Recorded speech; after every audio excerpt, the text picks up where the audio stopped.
Check, check. Hello, hello, hello. Yo, yo. What's up? This is Trewth The Rapper here with Jarv. We just shut down this motherfucker. We're out here in Vancouver. Landed the beautiful women. Yeah, as he was just noticing. That's right. And the homeless folks.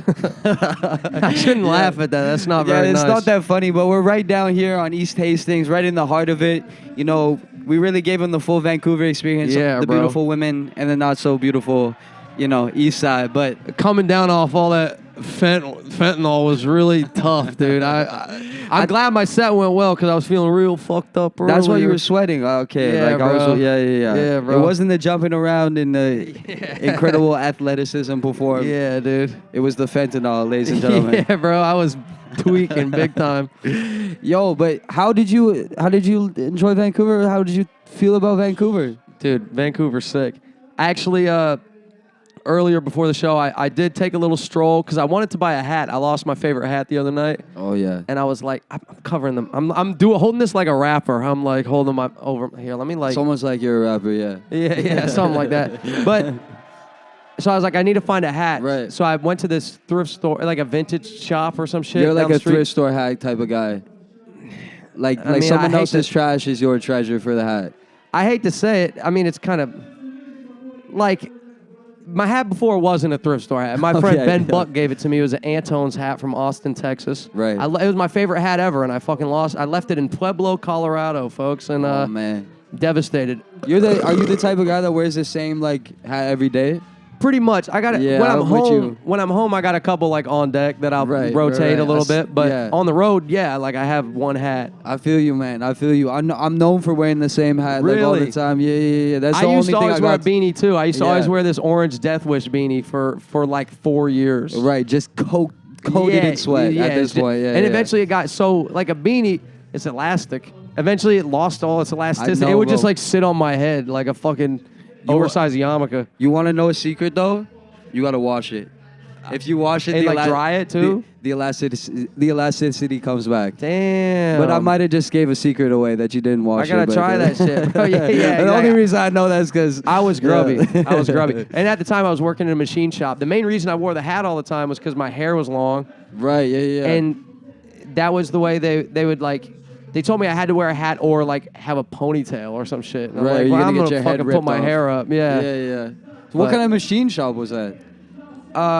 It was called Wheelin'. They made like light bars for like police cars and ambulances and fire trucks and shit. But I ran a CNC mill. Right. Like sometimes 5. I started out running a CNC bandsaw, like a gigantic fucking bandsaw, just like cutting metal bars. Right. But then I got promoted.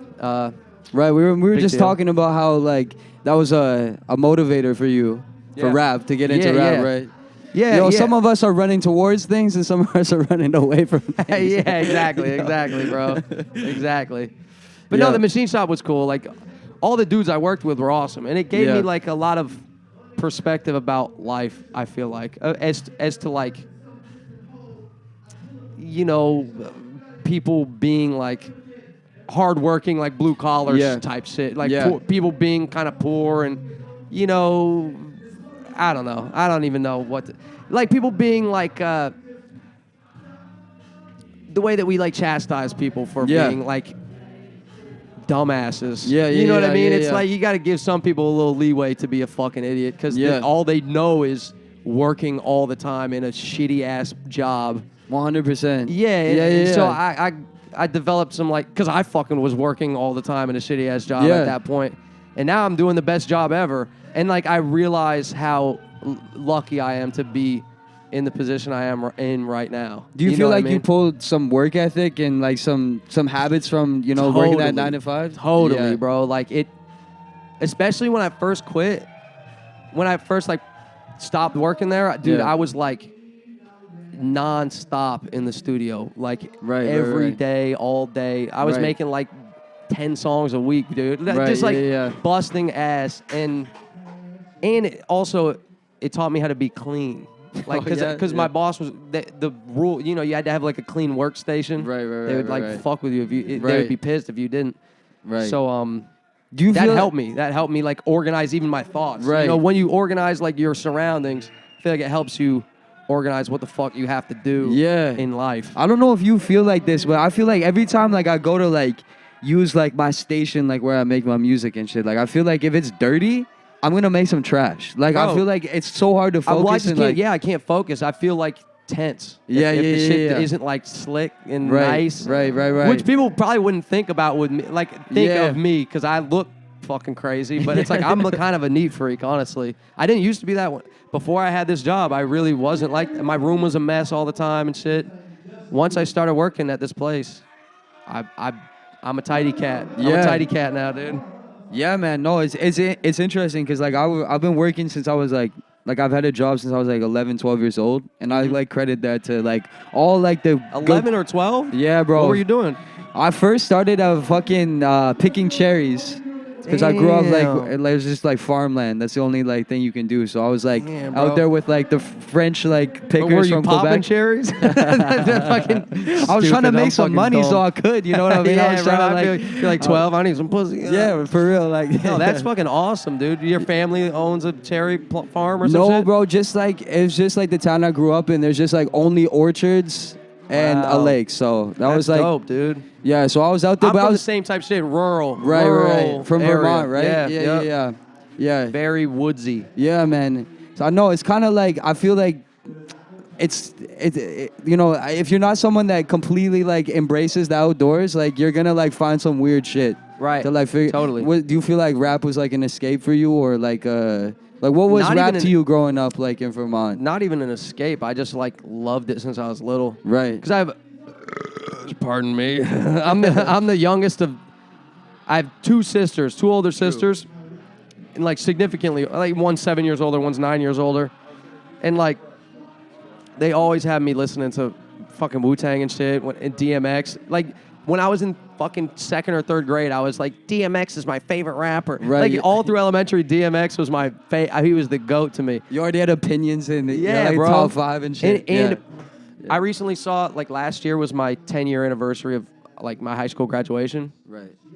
And I went to the same school, K through 12. Right. Little ass school. And my a girl that I grew up with sent me a picture of like a piece of paper because we were in the same third grade class. And it was like all the pictures of all the kids. And it was like, when I grow up, I want to be. And it would like have each picture and your name, and then it would say what you wanted to be. Right. And mine was a rapper. I was in third grade. Holy fuck, yeah, man. bro. But I wasn't trying to rap yet, and I remember clearly having a thought. Like I was like, one day I'm gonna be good at this, but I don't know enough words yet. And I had that thought. Like I so clearly remember having that thought, and like I wrote my first rhyme in 5th grade, but even then I was like, I'm not ready. Like but I knew I had flow. Like I knew I understood the rhythm of it. Like like I had that, but I was just like, I don't know what to say. I don't know how to say shit. True. All I know is like simple words, because I'm a little kid. Do people understand that? Like, do you feel like it was accepted? Like do you tell people about like what you were doing, or like? Yeah, I mean, all my friends were into rap music too. Like we were all into it, but none of us were really trying to rap. Right. But when I started rapping in like high school, people definitely like supported it. Right. Like, I don't think. Obviously, there were probably some people who were like, "This fucking kid, who do you think he is, or whatever? Like, what a fucking douchebag, or I don't know." Right.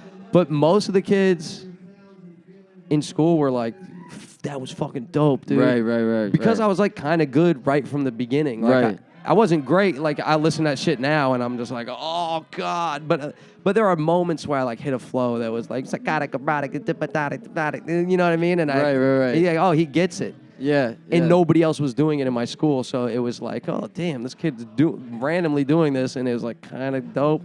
Right. And that was at a time where people like gave a fuck about rapping well in like technical raps or whatever. Yeah. But and like I wasn't hella popular in school, but I was like medium. I was like medium pop. Like I had a bunch of friends, but I wasn't like, I wasn't like getting a ton of girls at my school or anything. I wasn't like the quarterback. You know what I mean? I was just kind of like, I was always sort of like an artsy type kid. Right. Yeah. But I was funny, kind of. So Do you have a musical background?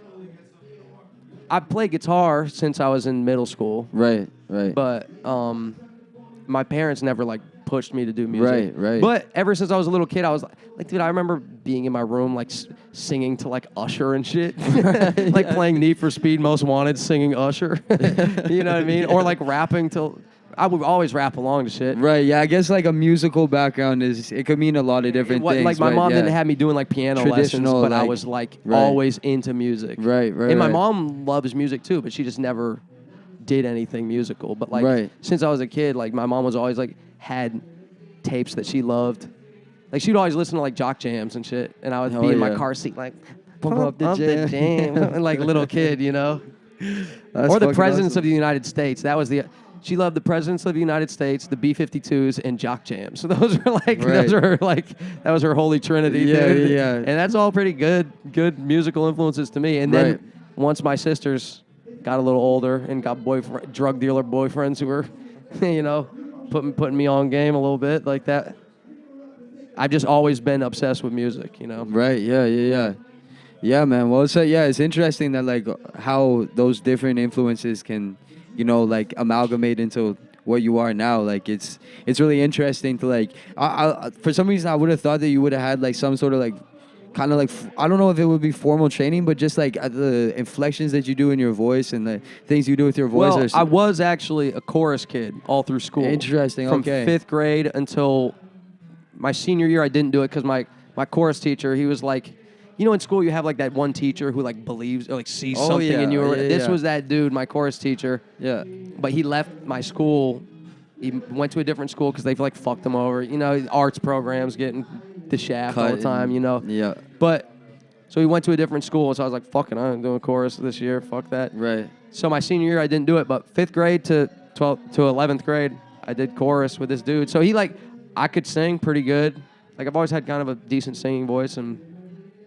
Like I said, I play guitar, and I played all the time. Like, for a couple years, I played nonstop. Right. You know? Yeah. So that helps. Yeah. No kidding, man. No kidding. So like when you're making your music, are you incorporating like live instrumentation and playing the guitar and stuff like that? Well, yeah, because like I can play, or like sometimes during my set I'll like bring out a guitar and like sing a song or whatever. Nice, man. But I didn't feel like traveling with I had to fly, so I didn't want to fly with a guitar. I already have too much shit. Right. Once I get to a point where I have like a merch guy or some shit, or like some tour manager type shit, which is I feel like I'm on the cusp. But I think you need then I'll have them take the shit. I'll have them hold it. But when I do like a local show, if I have like at least like a 45-minute set, if I have that, then I'll definitely try to bust a guitar out and like, just spice it up. Give a moment where there's like Wax is doing right now. You can't. Yeah. Maybe you can hear it. I don't know if you can, but Wax is playing the guitar and singing a song, and it gives you a little breather from like the beats or whatever. You know what I mean? Right. Not that you need it, but it is nice. It's like gives the performance like a wave, but. So what have you learned from the experience of like performing with Wax or just like, you know, touring with Wax and doing shows with Wax? Like, have you been able to learn anything or? Well, this is only the second night. Right. So I've done one show with him before, which was like Spose's Christmas show he does every year. I don't know if you know Spose, but shout out Spose, you're the man. But I mean. Wax, one thing that I always admire about Wax is like his humor and shit. Yeah. He's great. And the way he's just like Wax is a successful motherfucker. Yeah. And he's just like still a regular ass human. You know what I mean? Like he's like one of the coolest fucking guys. Like, dude, the first time I ever communicated with Wax, I messaged him on Instagram out of nowhere and was like, hey man, I'm a big fan. I have this song that, or like I would love to make a song with you. How much do you charge for a verse? And he hit me back and was like, yo, you're fucking dope. I'll do it for free. And I was like, yo. I remember being I was at the bar, my local bar, the Windsor Station. Shout out the Windsor Station. I remember getting that message and like my friends were there with me and I was like, yo. I was like, Wax, that's fucking crazy. And that's like real shit.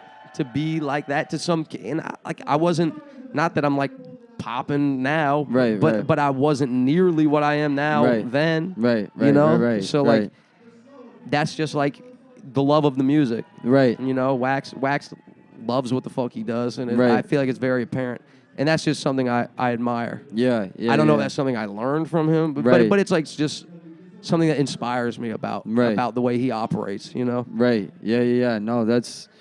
Yeah, man, and I think like you can see that with just like the relationship that his fans have with him, right? And like just, you know, like he kind of portrays himself, I mean, like in a pretty like, it feels like he's not filtering it, you know? It's like a very like authentic expression of himself, even through the music, but even, you know, just a sense of humor and stuff like that as well. And he's not afraid to like take musical risks. Like he'll do whatever the fuck. Like he'll say himself, he's like I don't like musical boxes. He's like, I don't want to be put in a box of like one thing.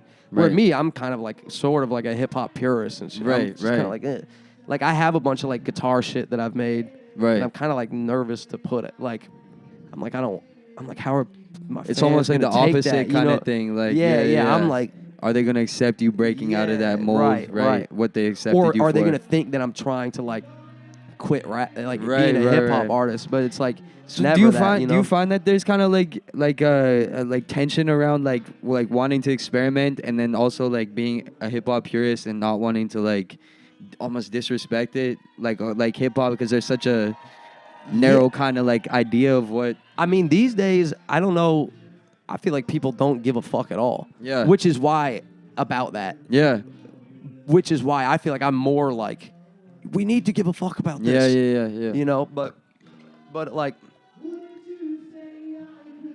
I don't know if that's necessarily a good reason for me to be like closed off from experimenting or some shit, but like God, I keep burping. It's like fucking up my train of thought. But yeah, dude, I don't know. Like, I don't know. I forgot what I was even saying. I think it's just I think that you know, as somebody who's like, I'm such a 90s hip hop head. Like, I'm just like, back to, and now I remember what you're saying.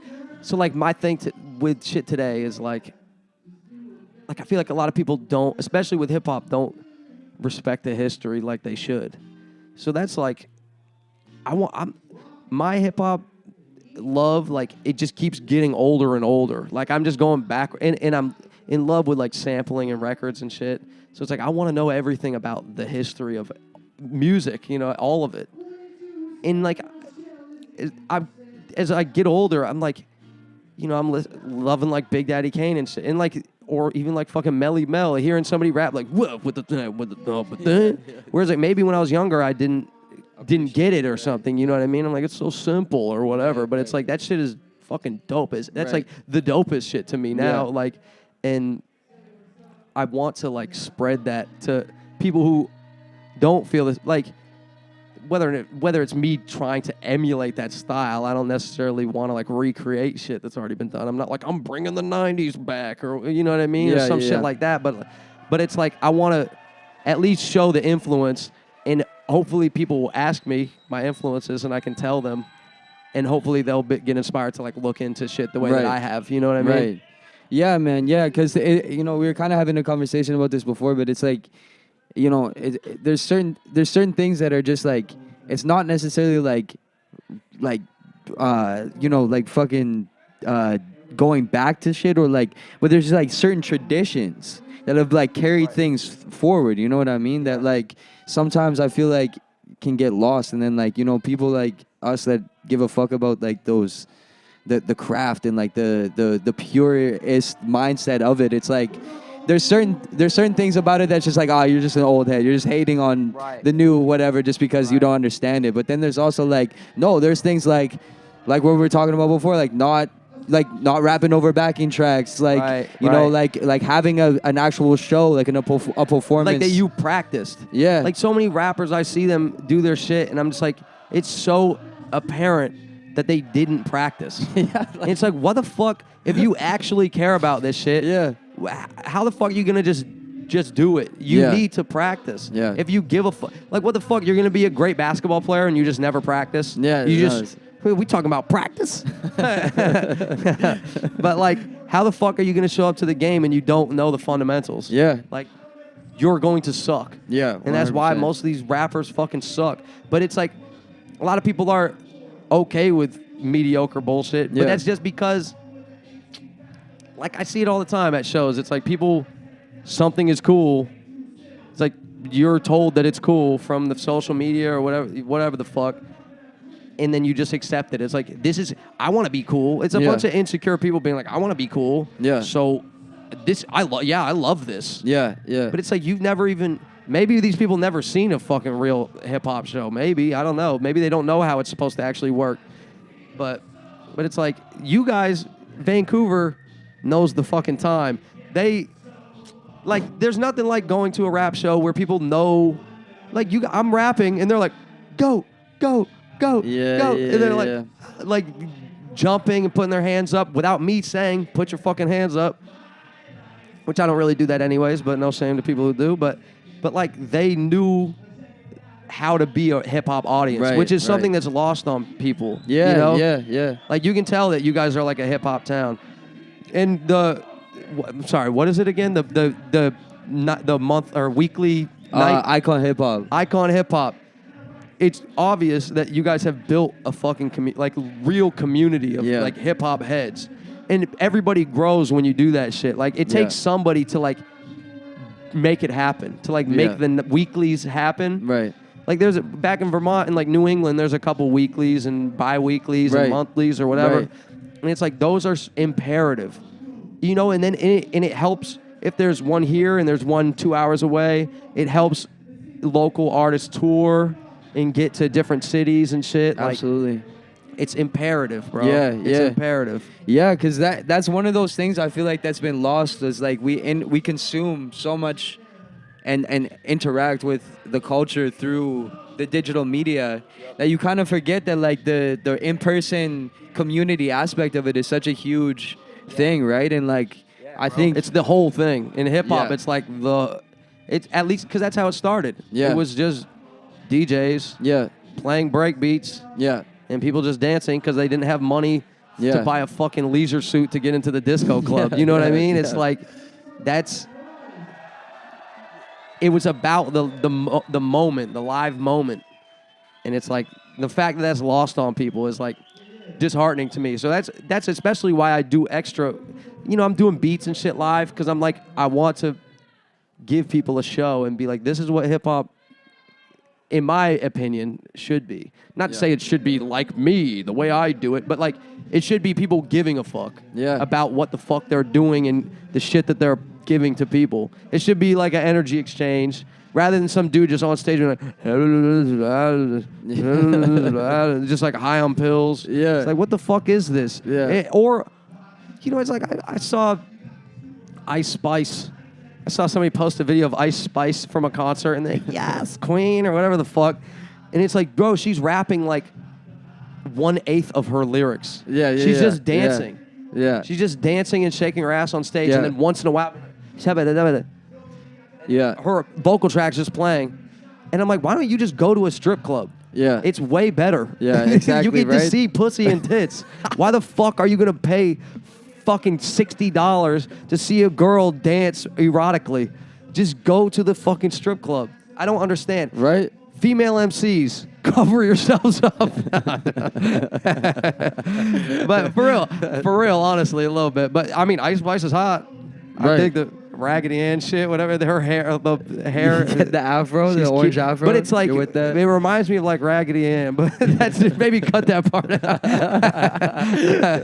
I don't want that to be misconstrued, but no, but I hear you, man. I fucking hear. Hot, yeah, I hear what you're saying, man. I hear what you're saying. But you know, I think like, do you feel like it's she can rap well in Yeah. her songs? She's rapping well in the studio. I'm like, why not just rap the song? Why not just go out and like, I like the da-da-da or whatever the fuck she does. Yeah, It's yeah. kind of fun. It's cool. Yeah. Like, listening to it is fine. But like, why not do that live? Yeah, why not just spit the fucking song? Yeah. I don't. It like baffles me. I don't understand why you wouldn't just rap it. I think vapes just fucked it up for everybody. Nobody has lungs anymore. Yeah, no doubt. The vape industry. I don't smoke shit. I don't even smoke weed. I used to all the time, but like, Right. I don't smoke shit. You feel Mainly like that's 'cause helped you on stage? Probably. I don't know. Also, when I was a kid, I used to hold my breath all the time. Really? Yeah, I used to always just see how long I could hold my breath.